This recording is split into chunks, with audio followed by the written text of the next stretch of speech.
It was the fire that changed America. The Triangle Shirtwaist Fire was a turning point in the history of worker safety in the United States. Back in 1911, there really were no safety protections. There certainly wasn't a strong government role. The Triangle Fire fueled the rise of organized labor and inspired decades of reform. But today, the legacy of workplace safety is under attack. These children are sacrificing their health, their childhoods, their futures. The penalty for willfully killing a worker in America is $7,000. We've seen this time and again. You abuse workers, take away their power, and pretty soon you start killing them. That we just come to work here. We don't come to die.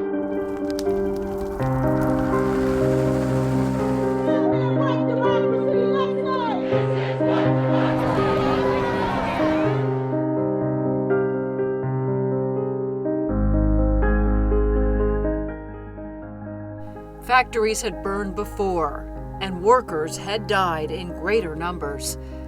But the fire on March 25, 1911, at the Triangle Shirtwaist Factory was different. Just a year earlier, the seamstresses of the Triangle Factory had led the first successful strike of women workers in American history. Now, some of those same women were perishing in flames. Factory managers had locked doors to the stairwells, leaving many with no way out but the windows on the 9th floor. In just 18 minutes, the fire claimed 146 lives. One of the first witnesses was Frances Perkins, executive secretary of the Consumers League. We heard the engines and we heard the screams and rushed out and rushed over where we could see that the trouble was, and the people had just begun to jump when we got there. And every one of them was killed. Everybody who jumped was killed. Her actually viewing the fire was a critically important fact because it affected her so much that in her work that she did in those next few years with the Factory Investigating Commission, she used the same technique. She brought the members of the commission to see the working conditions. She brought them to a cannery where they could see 5- and 6-year-olds working at 6 o'clock in the morning with their mothers. She brought them to a rope factory where husbands and wives worked alternating 12-hour days. She used to say they kissed each other on the way in. One was going in, one was going out. That was the only time they saw each other. My favorite story is that she made then State Senator Robert Wagner go down the fire escape in a factory, and the fire escape was a hole in the wall and you went down a rope. The light Perkins shined into the lives of workers helped usher in 36 new laws that set minimum wages and maximum hours, limited child labor, and created codes for safer factories. When New York's Governor Franklin Roosevelt became president, he made Perkins Secretary of Labor. All of us are proud to work in a building named after Frances Perkins, because when we go back and we read what she said and the things she did, she was far ahead of her time thinking about ways that the government could address problems. Dr. David Michaels heads the Department of Labor's Occupational Safety and Health Administration, an agency born 40 years ago during a second great wave of workplace reform. All through the 1950s and 60s, the high rate of fatalities in workplaces continued unabated. There were estimates that 15,000 workers were killed every year on the job. That's 37 workers being killed every single day in the United States. But in 1970, Congress passed the Occupational Safety and Health Act. It was signed by Richard Nixon. And for the first time, workers had the right to a safe workplace. Employers had to provide safe working conditions. It's estimated that OSHA has saved the lives of over 400,000 American workers.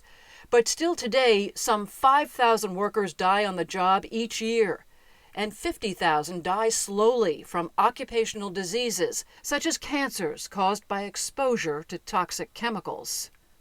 In some ways, we're going backwards. Having put in place laws, put in place systems of safety and health in the workplace, some of that's eroding.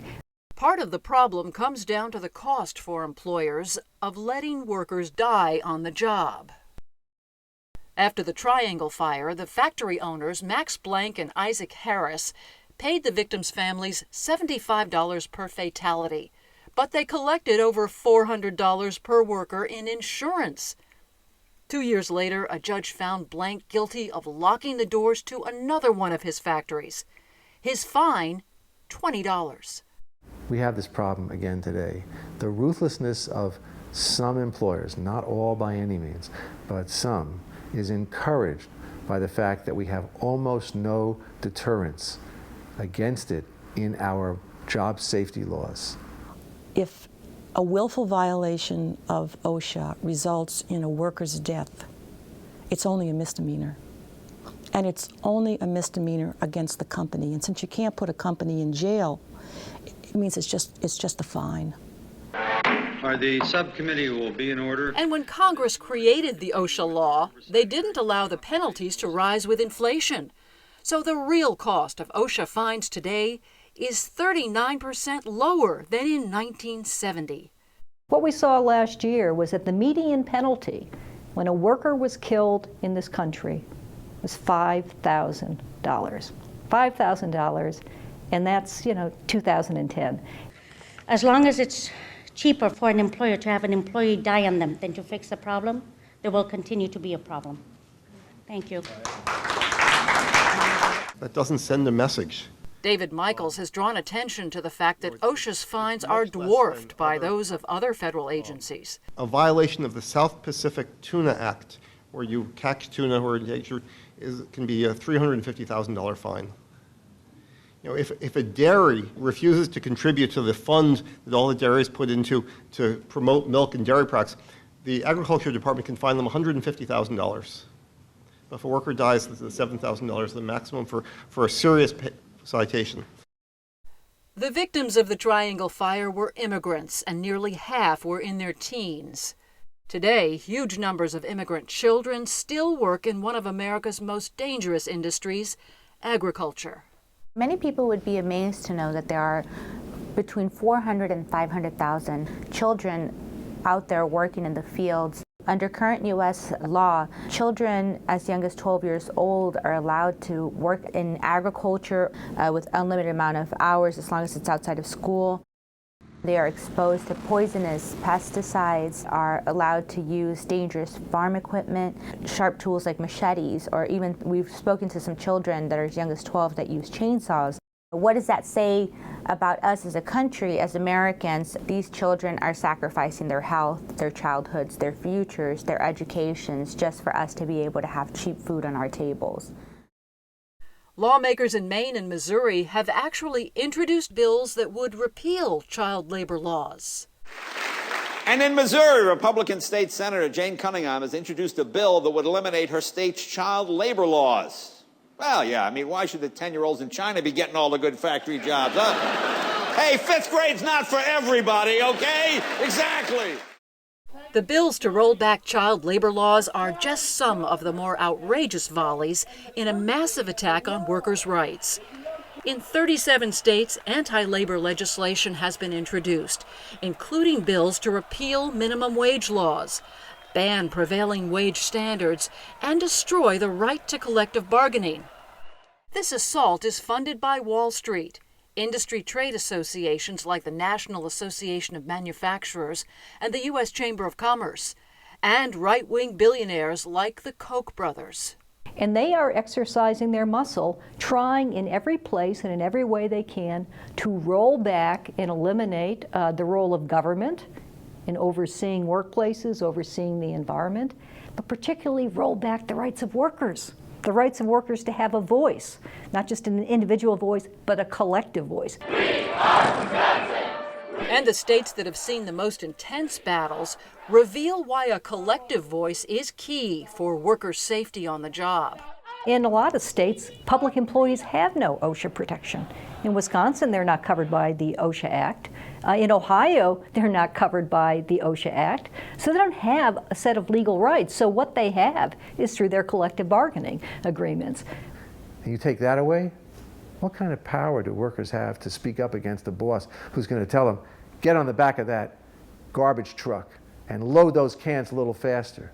Or go into that sewage treatment plant and hold your breath when the chlorine and the H2S comes up. Or go out in that construction site and don't worry about the fall protection. Those workers don't have any protection. In the early 1990s, it looked like the tide might turn in favor of workers, that Congress might act to strengthen OSHA. As usual, the impetus was tragedy.